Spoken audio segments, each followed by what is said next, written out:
نصلي على رسوله الكريم أما بعد فأعوذ بالله من الشيطان الرجيم بسم الله الرحمن الرحيم والكاظمين الغيظ والعافين عن الناس والله يحب المحسنين صدق الله العظيم اللهم صل على محمد وعلى آل محمد كما صليت على إبراهيم وعلى آل إبراهيم إنك حميد مجيد اللهم بارك على محمد وعلى آل محمد كما باركت على إبراهيم وعلى آل إبراهيم إنك حميد مجيد میرے واجب الاحترام دوستو، بھائیو، بزرگو، اللہ تبارک و تعالیٰ نے اس دنیا میں میری اور آپ کے کامیابی کے لیے شریعت مطہرہ پر عمل کرنے کے لیے حضور اکرم صلی اللہ علیہ وسلم جیسی شخصیت کو اس دنیا میں بھیجا۔ میرے اور آپ کے زندگی گزارنے کے لیے ایک راستہ، ایک رہبر، ایک رہنما بھیجا تاکہ ہم اپنی زندگی ٹھیک طریقے سے گزاریں۔ ایک مخلوق انسان ہے اور ایک مخلوق جانور ہے۔ جانور کے ذمے وہ کام نہیں ہے جو ہم انسانوں کے ذمے ہیں۔ انسان اپنی زندگی جانور کی طرح گزارے تو پھر یہ جانور اور انسان میں کوئی فرق نہیں رہتا۔ اللہ تبارک و تعالیٰ نے مجھے اور آپ کو بہت ہی اعلیٰ، بہت ہی اچھا، بہت ہی اعلیٰ مقام والا بنایا ہے۔ اللہ نے اس دنیا میں اس انسان کو بادشاہ بنا کر بھیجا ہے، اور اللہ تبارک و تعالیٰ نے قرآن کریم میں کئی مرتبہ قسمیں اٹھا کر یہ ارشاد فرمایا، لَقَدْ خَلَقْنَا الْإِنسَانَ فِي أَحْسَنِ تَقْوِيمٍ، کہ یہ انسان اس جیسا کوئی خوبصورت، اس جیسا کوئی اچھا، اس جیسا کوئی اعلیٰ ہے ہی نہیں دنیا میں۔ اللہ تبارک و تعالیٰ نے اس انسان کے ذمے کئی کام لگائے ہیں، اس انسان کے ذمے کئی چیزیں ہیں، خصوصاً شریعت مطہرہ پر عمل کرنا میری اور آپ کی ذمہ داری ہے۔ تو میرے دوستو، اللہ تبارک و تعالیٰ نے جس کو رہبر رہنما بنا کر ہمارے لیے بھیجا، اس کا نام حضور اکرم صلی اللہ علیہ وسلم یعنی حضرت محمد صلی اللہ علیہ وسلم ہے۔ وہ دنیا میں آئے اور ہمیں آ کر دین سمجھایا، عقائد بھی بتائے، اعمال بھی بتائے، اخلاق بھی بتائے، معاملات بھی بتائے، معاشرات بھی سمجھائے، اور ہمیں یہ ساری چیزیں سمجھانے کے باوجود ہمیں یہ حکم ہے کہ ان پر عمل کریں۔ جس طرح ہمیں اخلاق درست رکھنے ہیں، جس طرح ہمیں عقائد پر محنت کر کے اپنے عقائد ٹھیک رکھنے ہیں، اسی طرح محنت کر کے اپنی عبادات ٹھیک رکھنی ہے، اسی طرح محنت کر کے سوچ سمجھ کے علماء سے سیکھ کر ہم نے معاملات اور معاشرات کو بھی سمجھنا ہے۔ اسی طرح ہم نے اخلاق کو بھی سمجھنا ہے کہ ہمارے اخلاق کیسے ہونے چاہیے۔ حضور اکرم صلی اللہ علیہ وسلم کی ایک حدیث کا مفہوم ہے، حضور اکرم صلی اللہ علیہ وسلم نے فرمایا کہ قیامت کے دن اعمال میں سب سے زیادہ وزنی جو چیز ہوگی وہ اچھے اخلاق ہوں گے، کہ اخلاق سے زیادہ، اچھے اخلاق سے زیادہ کوئی وزنی چیز نہیں ہوگی۔ تو میرے دوستو، یہ اخلاق جانوروں کے لیے نہیں ہے، یہ اخلاق کسی اور مخلوق کے لیے نہیں ہے، یہ اخلاق میرے اور آپ کے لیے ہے۔ مجھے اور آپ کو حضور اکرم صلی اللہ علیہ وسلم نے یہ اخلاق سمجھائے ہیں، تو میری اور آپ کی ذمہ داری بھی بنتی ہے کہ ہم ان اخلاق کو اپنائیں، اپنے اخلاق اچھے ہوں۔ گھر میں بھی اگر ہم شوہر کی حیثیت سے ہوں تب بھی ہمارے اخلاق اچھے ہوں، اگر ہم باپ کی حیثیت سے ہوں تو اپنے بچوں کے ساتھ ہمارے اخلاق اچھے ہوں، اگر ہم شاگرد کی حیثیت سے ہیں تو اپنے استاد کی ادب کریں، اس کے ساتھ اخلاق ہمارے اچھے ہوں، اور اگر اسی طرح ہم بادشاہ کی حیثیت ہیں تو اپنی رعیت کے ساتھ اخلاق اچھے ہوں، اگر ہم گھر کے سربراہ ہیں تب بھی ہمارے اخلاق اچھے ہوں، اور اگر اسی طرح میں اور آپ استاد کی حیثیت سے ہیں تو اپنے طلباء کرام سے اپنے اخلاق اچھے ہوں۔ اخلاق کس کو کہتے ہیں؟ اخلاق یہ نہیں ہے کہ بندہ صرف اپنے آپ کو خوبصورت رکھ دے، اپنے آپ کو صاف ستھرا رکھ دے، اس کا نام اخلاق نہیں ہے، بلکہ اخلاق کے لیے 3 چیزیں ہونا ضروری ہے۔ نمبر 1، جب کہیں کسی سے ملاقات کرنی ہو تو خندہ پیشانی سے ملے، خوش اخلاق سے ملے، خوش ہو کر ملے، منہ پہ مسکراتے ہوئے ملے، اور ایسے نہ ہو کہ ملنے کا انداز ایسا ہو اگلا بندہ سلام کرنے کے بعد سائڈ لے لے کہ کہیں اس بندے سے بات کرنا ہی مشکل ہو جائے۔ تو اسی لیے اخلاق کے لیے پہلی بات ہے کہ آپ جس سے ملیں وہ آپ کی بیوی ہو، وہ آپ کی بیٹی ہو، وہ آپ کا بچہ ہو، وہ آپ کا شاگرد ہو، وہ آپ کا استاد ہو، چاہے آپ کا جو ہے مقتدی ہو، جو بھی ہے، ہر ایک سے ہنس کر ملنا، منہ پہ مسکراہٹ دے کر ملنا، اور یہ سب سے پہلی بات ہے۔ نمبر 2، جب ہم کسی سے ملیں پہلی بات تھی کہ اپنے چہرے پر مسکراہٹ ہو۔ نمبر 2، ہم کسی سے ملیں تو کسی کو تکلیف نہ ہو، ہمارے ملنے سے کسی کو تکلیف نہ آئے۔ بعض مرتبہ ہمارے اکابر، ہمارے بزرگ کہیں موجود ہوتے ہیں اور ہم کیا کرتے ہیں؟ سلام کے لیے بھاگے دوڑتے ہیں۔ بھائی ٹھیک ہے، آپ تو برکت حاصل کرنے کے لیے اپنے بڑے سے ملنے کے لیے جا رہے ہیں، سلام کر رہے ہیں، ہاتھ ملا رہے ہیں تاکہ آپ کو برکت مل جائے۔ ہاں برکت تو ملے گی، بلکہ جس بزرگ کے ساتھ آپ برکت حاصل کر رہے ہیں یہ بھی دیکھیں کہیں اس کو تو تکلیف نہیں ہو رہی، کہیں اس کو تکلیف تو نہیں ہو رہی، اس لیے ہم اس سے بھی بچیں۔ اور بعض مرتبہ کسی اکابر، کسی بڑوں کے حکم کی تعمیل کرنا بہت ضروری ہوتی ہے۔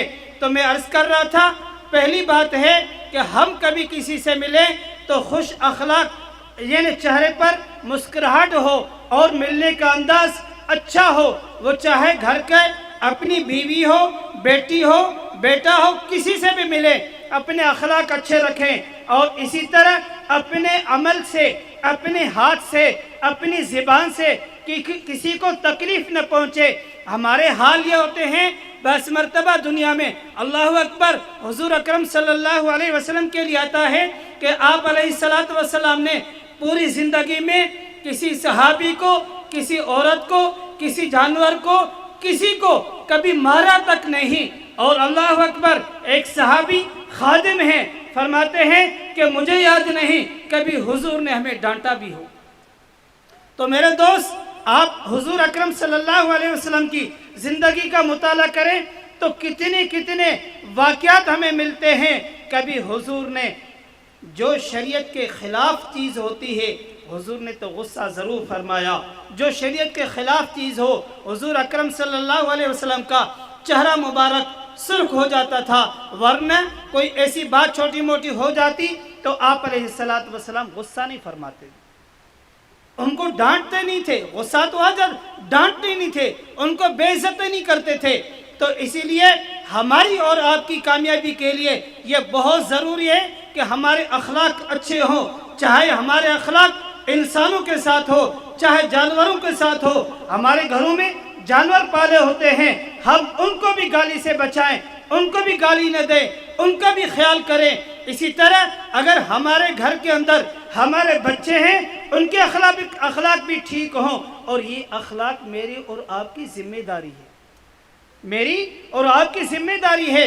میرا بچہ ہے، میں اپنے بچے کو سمجھاؤں، اے بیٹے آپ ابھی جا رہے ہیں تعلیم حاصل کرنے کے لیے، علم حاصل کرنے کے لیے، آپ جب جائیں اپنے استاد سے سلام کریں، اپنے استاد سے ہاتھ ملائیں، اپنے استاد کی چپل سیدھی کریں۔ اور اسی طرح اگر میں استاد ہوں اپنے بچے کو سمجھاؤں، اے بیٹے آپ گھر جا رہے ہیں اپنے ماں باپ سے سلام کریں، دونوں ہاتھ سے ہاتھ ملائیں، اور اسی طرح اپنی ماں باپ کا خیال کریں، ان سے بدتمیزی نہ کریں۔ اور اسی طرح ہم اس بچے کو سمجھائیں، کیوں یہ آج بچہ چھوٹا ہے، کل اسی نے بڑا ہونا ہے، اور اسی نے معاشرے کا ایک انسان بننا ہے، اسی نے معاشرے کو چلنا ہے، چلانا ہے، اور اس معاشرے میں اسی آپ کے بچے نے ڈاکٹر، پروفیسر، انجینئر اور بادشاہ بننا ہے، اسی کے نیچے کئی رعیتیں چلنی ہے،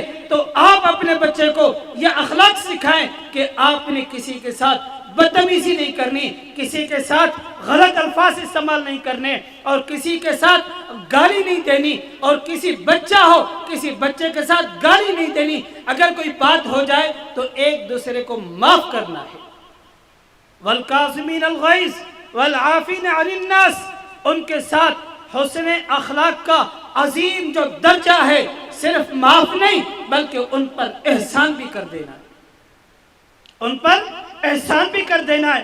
تو میرے دوستو، میں اور آپ اس معاشرے میں ہر ایک انسان ذمہ دار ہے، ہر ایک انسان بادشاہ ہے، اس کے ذمے اپنے بچوں کے، اپنے گھر والوں کے حقوق ہوتے ہیں۔ ہاں، آپ اپنی بچی کو یہ سمجھائیں کہ بیٹی آپ کے اخلاق ایسے ہو کہ جس گھر میں جا رہی ہیں ازواجا لتسکنوا الیہا، جس کے ساتھ آپ کا رشتہ ہونا ہے، آپ اس کے ساتھ سکون اور راحت کے لیے بننا، راحت کی چیز بننا۔ ایسے نہ ہو آپ کی وجہ سے اس بندے کا، اس انسان کی زندگی اجیرن ہو جائے، اس کی تکلیف ہو۔ بیٹی، میں آپ کا رشتہ فلاں جگہ کرنا چاہتا ہوں، اور رشتے کے بعد وہ انسان ہے، نبی نہیں ہے، وہ معصوم نہیں ہے کہ اسے گناہ نہ ہو، اسے خطا نہ ہو، اسے گناہ ہو سکتا ہے، اسے نافرمانی ہو سکتی ہے، بلکہ آپ نے اگر کوئی کمی پیش ہو جائے ایک دوسرے کو معاف کرنا ہے۔ تو ہم اپنے بچوں کی اخلاق سکھائیں، اس کی بہت کمزوری ہے ہمارے معاشرے میں۔ صرف بچے نہیں، ہماری بھی کمزوری ہوتی ہے۔ ہم کہیں جاتے ہیں، ملتے ہیں، اٹھتے ہیں، بیٹھتے ہیں، ہمارے اخلاق دیکھ کر اپنے ہم سے دور ہو جاتے ہیں، اپنے ہم سے دور ہو جاتے ہیں۔ اپنے آنے والے گھر کے رشتہ دار بھی کہتے ہیں اس گھر میں جانے سے اچھا کہ یہاں رہے۔ ہوتا ہے کیا ہے؟ اچھا آ گیا، اچھا آ گیا، یار ابھی تو ٹائم نہیں ہمارے پاس۔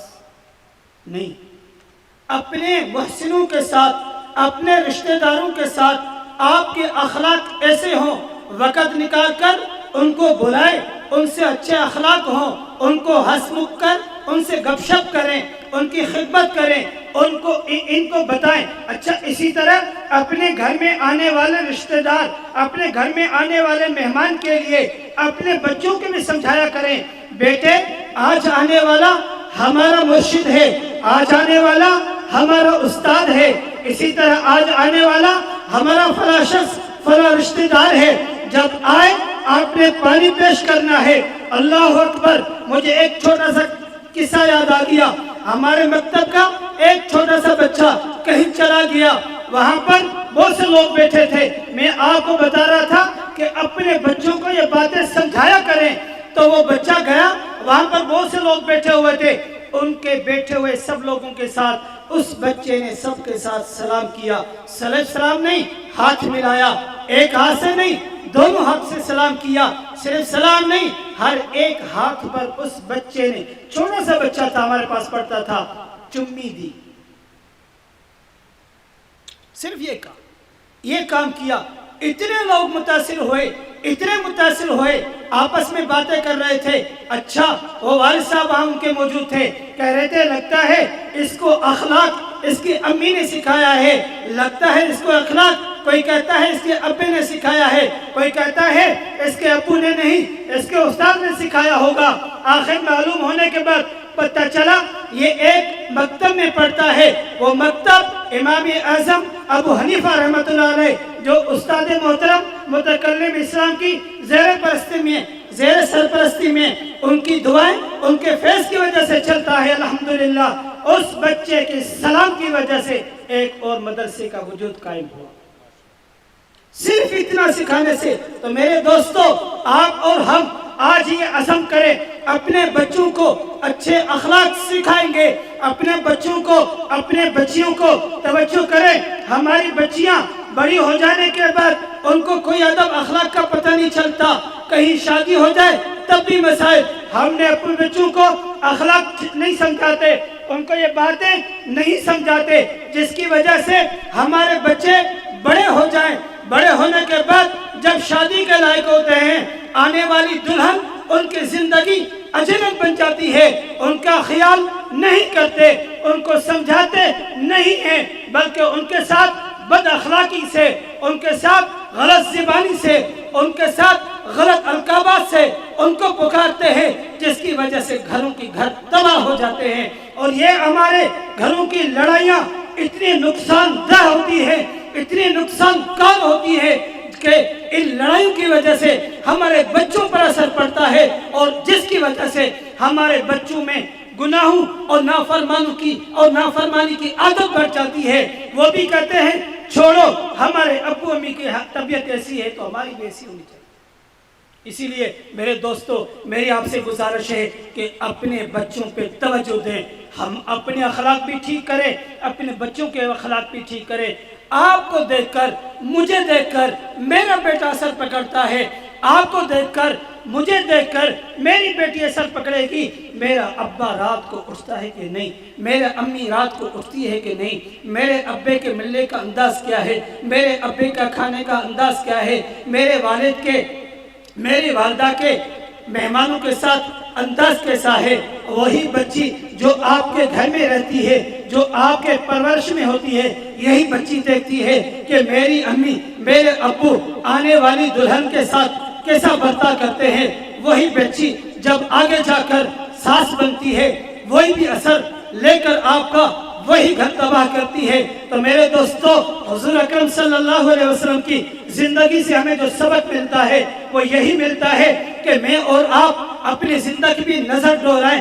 اگر ہم استاد ہیں تب بھی اخلاق ٹھیک ہو اپنے بچوں کے ساتھ, اگر ہم والد کے حیثیت سے ہیں تو اپنے بچوں کے ساتھ, اپنے بھتیجوں کے ساتھ, اپنے بھانجوں کے ساتھ اخلاق ٹھیک ہو. اور میرے اور آپ کے اخلاق ٹھیک ہوں گے کیسے, یہ بھی ایک اہم بات. یہ اخلاق بنتے کیسے ہیں, یہ بھی بہت اہم بات ہے کہ اخلاق بنیں گے کیسے, کہاں سے سیکھیں, کہاں جائیں, کیسے ملیں گے, کدھر جائیں.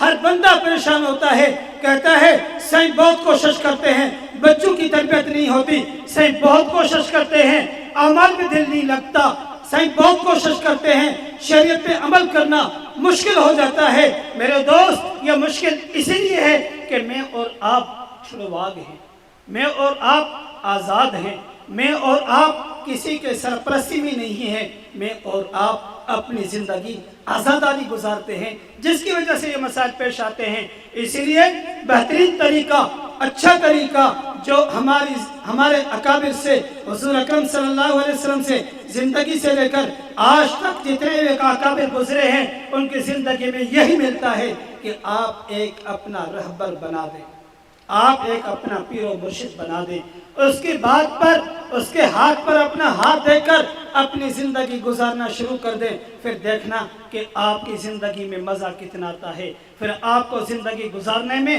آپ کو سکون کتنا ملتا ہے, راحت کتنی ملتی ہے. تو میرے دوستو, میں بھی آج جس جگہ بیٹھا ہوں یہ ایسے نہیں ہے, یہ میرے شیخ کی برکت ہے, ان کی دعائیں, ان کا فیض ہے. اور ہم اگر جب آزاد تھے, کوئی ٹینشن نہیں تھی, کوئی فکر نہیں تھی, ایسے زندگی گزر رہی تھی, کوئی پتہ نہیں تھا. میں اپنے لیے کہتا ہوں, میری زندگی ایسے تھی جیسے جانور کی زندگی, میری زندگی ایسے تھی جیسے جانور زندگی گزارتے ہیں. جب سے اپنے شیخ کے ساتھ تعلق ہوا, اسے جو ہے ہاتھ پر بیعت ہوئی ہے, ان کے پاس پڑھنا شروع کیا, بیعت کی, اور اس کے بعد الحمدللہ زندگی دن بدن ترقی میں آتی جا رہی ہے. ہاں, یہ بات یاد رکھنا, بہت سے لوگ ہوتے ہیں اس وجہ سے بیعت نہیں کرتے, گناہ چھوڑنے پڑیں گے. بہت سے لوگ ہو اس وجہ سے اپنے مرشد کے قریب نہیں آتے کہ گناہ چھوڑنے پڑیں گے, گناہ چھوڑنے پڑیں گے. اللہ اکبر. میں پہلے حدیث نقل کرتا ہوں. حضور اکرم صلی اللہ علیہ وسلم کی حدیث کا مفہوم ہے التائب من الذنب کمن لا ذنب لہ. گناہ ہو گیا, گناہ ہو گیا, گناہ کیا نہیں, گناہ ہو گیا. ایک ہوتے جان بوجھ کر گناہوں میں گھس جانا, اس سے بچنا چاہیے. گناہ ہو گیا, پھر اس بندے نے توبہ کی, وہ ایسے ہے جیسے اس نے گناہ کیا ہی نہیں. اور ہمارا عقیدہ ہے اہل سنت و جماعت کا معصوم ذات صرف انبیاء کی ہے، انبیاء کے علاوہ کوئی معصوم نہیں۔ کیا مطلب؟ کہ انبیاء سے گناہ نہیں ہوتا، اور میں اور آپ انسان ہیں، مجھ سے اور آپ سے گناہ ہو سکتا ہے، ہم اور آپ گناہ کر سکتے ہیں۔ بچے بہت اچھا ہے، ہو جائے توبہ کریں اور اپنے پیر و مرشد سے کہیں حضرت ہمارے لیے دعا کریں، ہم سے فلاں گناہ نہیں چھوڑتا، اور ان کی برکت سے، ان کی دعاؤں سے انشاءاللہ آپ کی زندگی پھول بن جائے گی، آپ کی زندگی ایسے بن جائے گی کہ آپ کا اثر آپ کا بیٹا لے کر وہ جنید بغدادی کی طرح نیک بن سکتا ہے، آپ کا بچہ آپ کا اثر لے کر وہ ایک معاشرے کا اچھا انسان بن سکتا ہے، آپ کا اثر آپ کی بیٹی لے کر آگے خاندان کے لیے ایک راحت اور سکون کی چیز بن سکتی ہے۔ تو میرے دوستو آئیے آج عزم کرتے ہیں کہ انشاءاللہ ہم اپنے اخلاق پر محنت کریں گے، اور اس محنت کا بہترین درجہ، بہترین طریقہ جو میں نے آپ کو بتایا، یہ جس میں فائدہ ہمیں ملا ہے وہ ہم آپ کو عرض کر رہے ہیں، وہ ہے بیعت پیر و مرشد سے۔ آپ اور ہم اپنے بڑوں سے بیعت کر کے اپنے اخلاق کو اچھا بنائیں اور آگے زندگی کو اچھا بنائیں، اور اپنے بچوں پر توجہ کریں۔ میرا بیٹا اچھا، عجیب بات ہوتی ہے، بعض مرتبہ بچہ چھوٹا ہوتا ہے، محنت نہیں کرتے، سمجھاتے نہیں، اخلاق نہیں درست کرتے، جب بچہ بڑا ہو جائے، بدتمیز بن جائے، لڑائی جھگڑے والا بن جائے، پھر میں اور آپ پریشان ہوتے ہیں، پھر دعاؤں کے لیے کہتے ہیں، پھر اکابر آتے ہیں، ان سے کہتے ہیں ہمارے بچے کے لیے دعا کرو۔ بھائی یہ ہماری کمائی ہے، ہم نے اخلاق نہیں سکھائے، اس لیے میں اور آپ کوشش کریں جو شریعت مطہرہ کے اعمال ہیں، اخلاق ہیں، اسی پر عمل کی کوشش کریں، اپنے بچوں کو نمازی بنائیں، اپنے بچیوں کو نمازی بنائیں، ان کو تاکید کریں، اپنی گھر والی کو آپ اپنا مکمل شیڈول بتایا کریں کہ میرا شیڈول یہ ہے، میں نے اس ٹائم جانا ہے، یہ میرے کھانا ہونا، یہ میرا ناشتہ، یہ میرا کھانا، یہ میرے کپڑے اس وقت تیار ہو۔ دیکھو کہ آپ کی گھر والی کیسے تیار نہیں کرتی۔ آپ کوشش کریں اپنے گھر میں اپنے بچوں کو، اپنی گھر والی کو، اپنے گھر والے جتنے آپ کے سرپرست میں ہیں سب کو یہ بات سمجھایا کریں کہ ہم اس دنیا میں عارضی ہیں، ہمارا سفر کہیں اور کا ہے، وہ ہے آخرت کا۔ آخرت کا سفر بہت مشکل ہے، وہ بہت مشکل گھڑی ہوگی۔ کیا ہوگا جس وقت قیامت کی گھڑی ہوگی؟